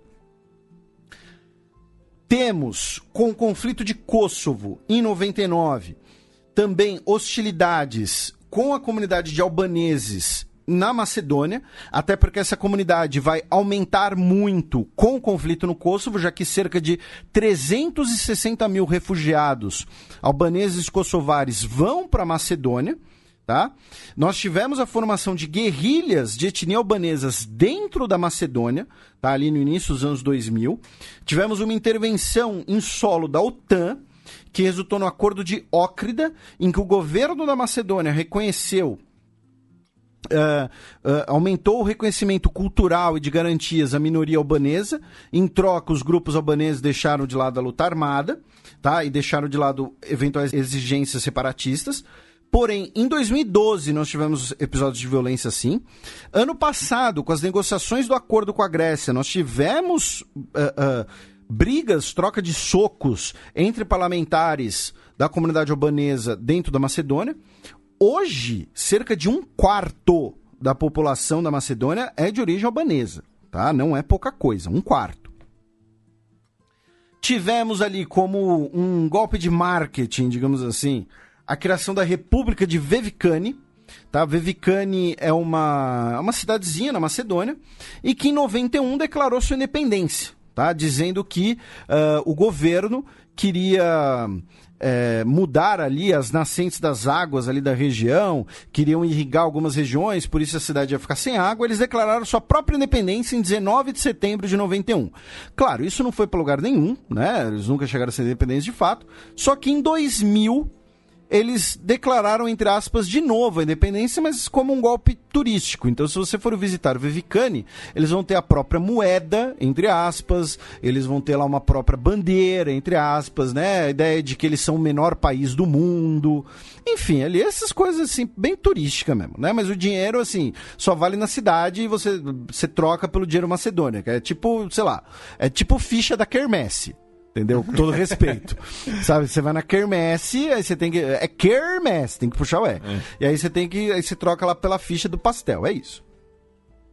E aí, tivemos esse ano, finalmente, né, o acordo com a Grécia, né, o acordo de Prespa foi assinado no dia 17 de junho de 2018, substituindo o acordo provisório de 95. O nome do acordo vem do Lago Prespa, ali na fronteira entre Macedônia e Grécia. Foi assinado pelos dois ministros de Relações Exteriores, com a presença dos respectivos primeiros ministros, Zoran Zaev e Alexis Tsipras, ambos governos de esquerda nos seus países. Por isso que depois, para a ratificação, enfrentaram a resistência de alguns partidos mais nacionalistas. O Tsipras atravessou o lago junto com o Zoran Zaev, se tornando a primeira vez que um chefe de governo grego visitava a Macedônia. Agora, Macedônia do Norte, né, porque os macedônios aceitaram colocar um referencial geográfico no nome. No dia 11 de janeiro de 2019, com 2/3 do parlamento, a Macedônia aprovou a sua mudança de nome. E no dia 25 de janeiro de 2019, o parlamento grego, por sua vez, aprovou o acordo de Prespa. Mas a gente repercutiu aqui que isso influenciou nas eleições parlamentares gregas, né? Que o Tsipras perdeu. Isso. Com isso, a Grécia retirou as suas objeções a uma entrada da Macedônia na União Europeia e na OTAN. A Macedônia, inclusive, já está como membro associado da OTAN, alguma coisa assim. E tudo isso pode ser resumido pelas estátuas de Skopje. Porque Skopje tem 2 estátuas gigantes. Uma do czar Samuel da Bulgária e outra de Alexandre o Grande. Que assim, são 2 figuras que tem nada a ver uma com a outra. Entendeu? Rolês aleatórios. E os macedônios dizem que ambos fazem parte da herança macedônia. Não, Filipe II era macedônia, a gente é macedônia também. O cara búlgaro lá era macedônio também, é tudo Macedônia. Então, esse acaba sendo um exemplo disso. E detalhe, Alexandre o Grande era o nome do aeroporto até 2018, só que pelo acordo, os gregos falaram, olha, vocês vão ter que rebatizar esse aeroporto aí. Tá? Alexandre é o nome grego, entendeu? Alexandre é o nome nosso. Hoje, a Macedônia é uma república parlamentarista unitária, sua área ali de pouco mais de 25 mil quilômetros quadrados, 145º maior país do mundo. Sua população, um pouco mais de 2 milhões e 100 mil habitantes. 145ª população do mundo. Que também. País regular, hein? Pois é. O PIB, com poder de paridade de compra, é de cerca de 34 bilhões de dólares. 123ª economia do mundo. O PIB per capita, poder de paridade de compra, é cerca de 16 mil dólares. O IDH, de 757. 80º aí, IDH do mundo. Bem, Felipe, para quem quiser saber mais sobre a história da Macedônia do Norte ou antiga República Iugoslava, qual que é a boa? Olha, a minha dica é um filme chamado Antes da Chuva. Tá? É um filme de 95, que foi indicado ao Oscar de melhor filme estrangeiro. Tem no YouTube com legendas em português, tá? Ouvi dizer, tá? Me falaram, me contaram. Um dos papéis nesse filme é do Hadi Serbedzia, que é um ator croata, que vocês não sabem o nome dele, mas vocês já viram a cara dele. Porque, assim, todo filme, toda série que precisa, assim, de um cara do leste europeu... tem ele. Ele então, fez Snatch, ele fez O Santo... Fez Law and Order, tipo, todos os Law and Order, sabe? Todas as séries ele teve. Se precisa de um mafioso russo, é ele. Não só russo, do Isso. leste. Precisa de um búlgaro, é ele. Precisa de um sérvio traficante, é ele. Então, assim, é um cara que todo mundo já conhece a cara dele. E é um filme muito bonito. É um filme que fala justamente de pessoas que fugiram da Macedônia ali no contexto da dissolução da Iugoslávia e tudo mais. Então, é a minha dica Antes da Chuva, tá? Um filme de 95 que foi indicado ao Oscar de melhor filme estrangeiro naquele ano, mas não ganhou. E a minha dica é o filme The Third Half, que fala sobre a história real, né, envolvendo o clube no qual o Biratã tratou na coluna dele, o Grajanski Skopje, já que o seu técnico era de origem judaica, o Iles Spitz, e ele foi um dos poucos sobreviventes, né, do Holocausto perpetrado pelas autoridades búlgaras que levaram os judeus macedônios para o campo de concentração de Treblinka, na Polônia. Então, o filme trata dessa relação do futebol, da comunidade judaica e desse registro trágico da morte de 7.148 macedônios judeus. Também é fácil de achar aí na rede mundial de computadores, afinal o filme foi escolhido, né, pela Macedônia como a sua escolha para a 85ª edição do Oscar, acabou não passando para a seleção final, então é um filme que chegou aí, né, ao circuito, vamos dizer assim. Felipe, passemos agora para a segunda leva de comentários dos nossos ouvintes. Isso, aqui alguns recadinhos. Um abraço tanto para o Denis Martins quanto para o Daniel Barbosa, que ambos falaram, né, uma coisa que a gente sempre comenta aqui, que, olha, eu não gosto de futebol, fui ouvir o programa meio de má vontade, mas adorei e tudo mais, porque, né, o programa é muito bom. Então, um abraço aí para eles.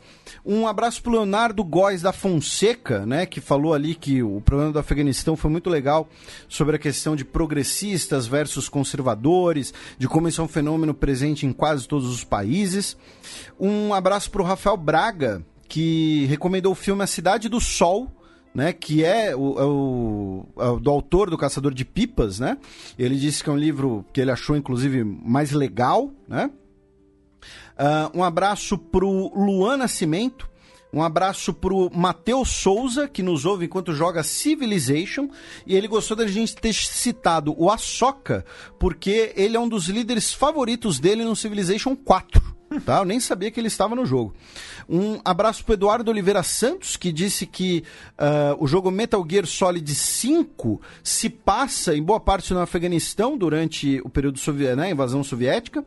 Um abraço pro Ramon, que ele foi uma das várias pessoas que ficaram desiludidos, né? Ele disse, só vou ter que discordar da questão do Dragon Ball. Eu tinha 8 anos na época e minha lembrança de que o plantão da Globo interrompeu o desenho.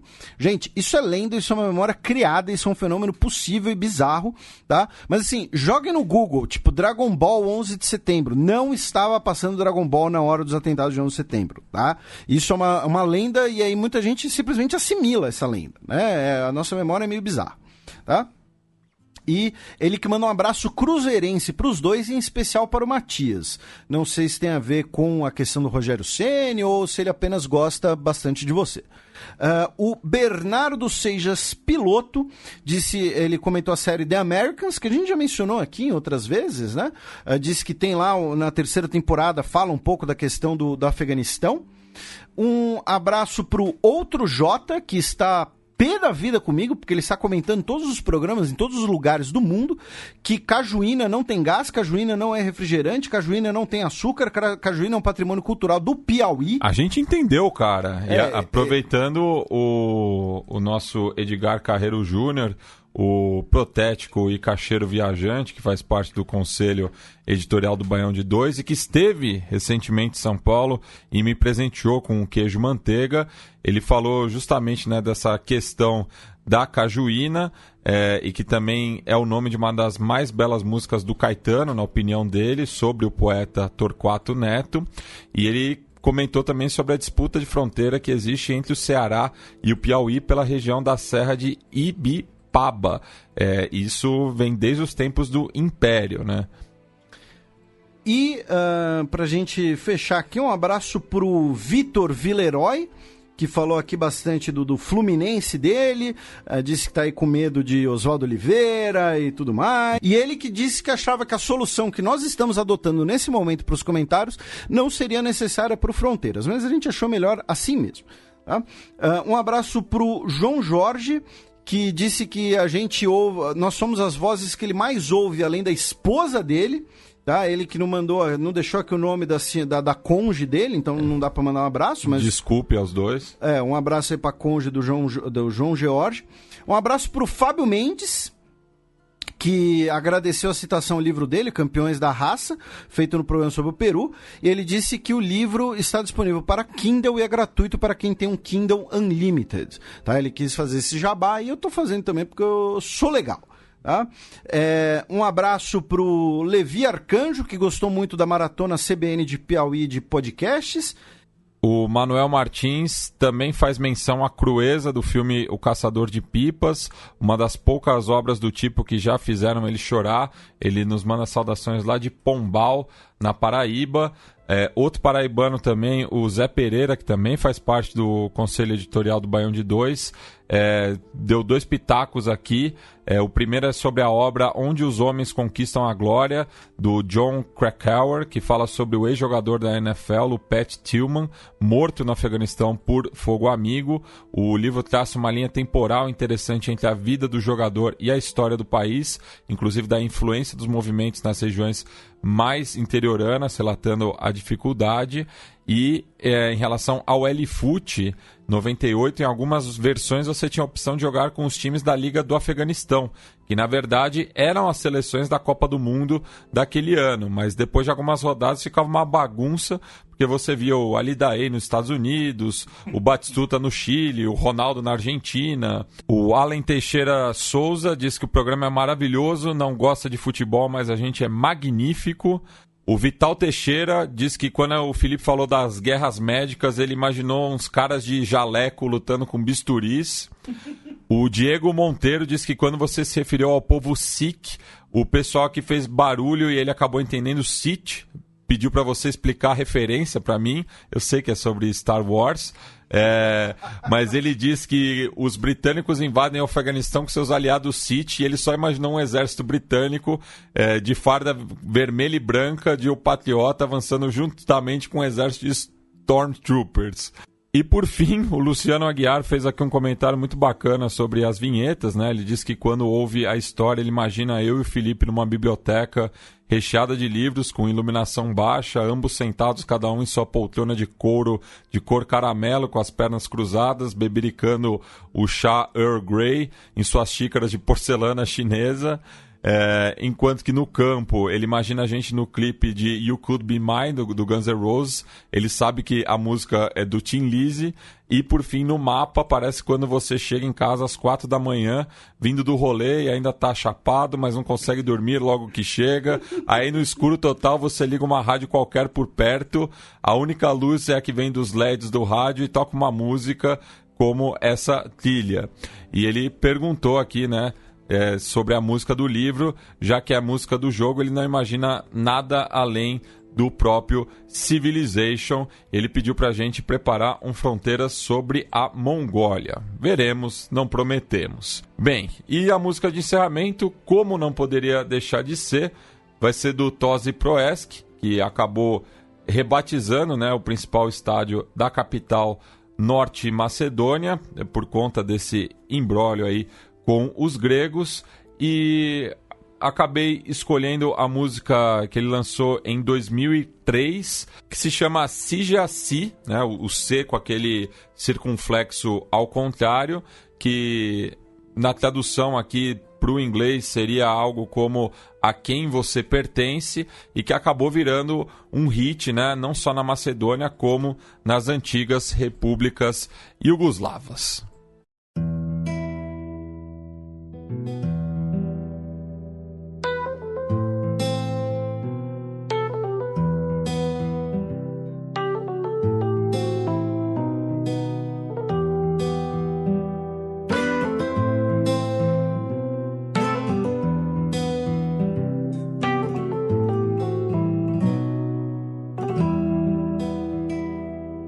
Ponovo si noćas mila, lagala da nisi bila s njim, ja to osjetim. Ponovo su usne tvoje, dah daleko da se boje da ti ne oprostim. Zašto ti je to?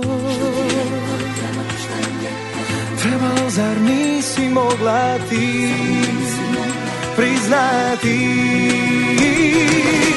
Još su ti usne umorne i sve što kažeš znam da nije. Još su ti suve cipele, na polju znam da ti šalije. Još su ti vreli obrazi, u oku sjaj ne prolazi. Još ti na licu piše čija si, samo moja nisi. Još su ti usne umorne i sve što kažeš znam da nije. Još su ti suve cipele, na polju znam da kiša lije. Još su ti vreli obrazi, u oku sjaj ne prolazi. Još ti na licu piše čija si.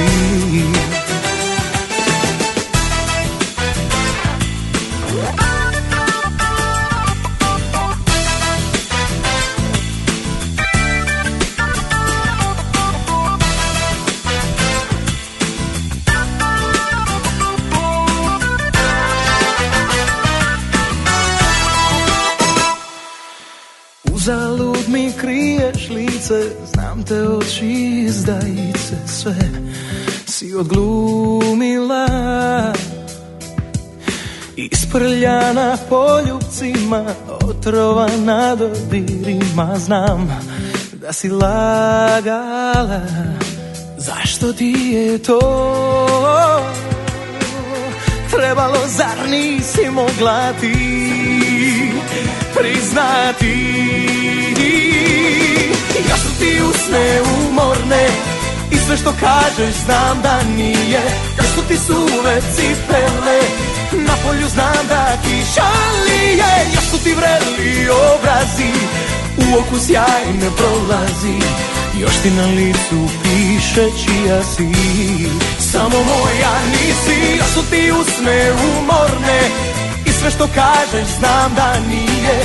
Još su ti suve cipele, na polju znam da kiša lije. Još su ti vreli obrazi, u oku sjaj ne prolazi. Još ti na licu piše čija si.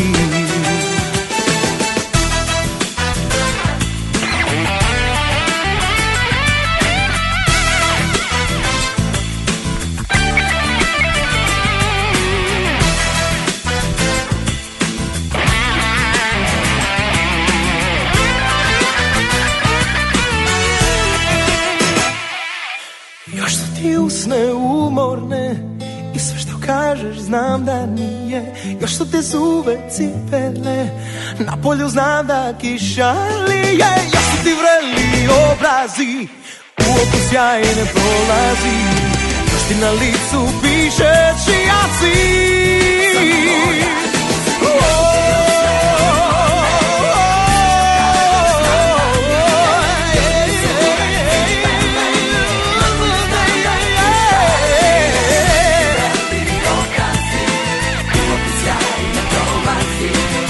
Na licu piše čija si.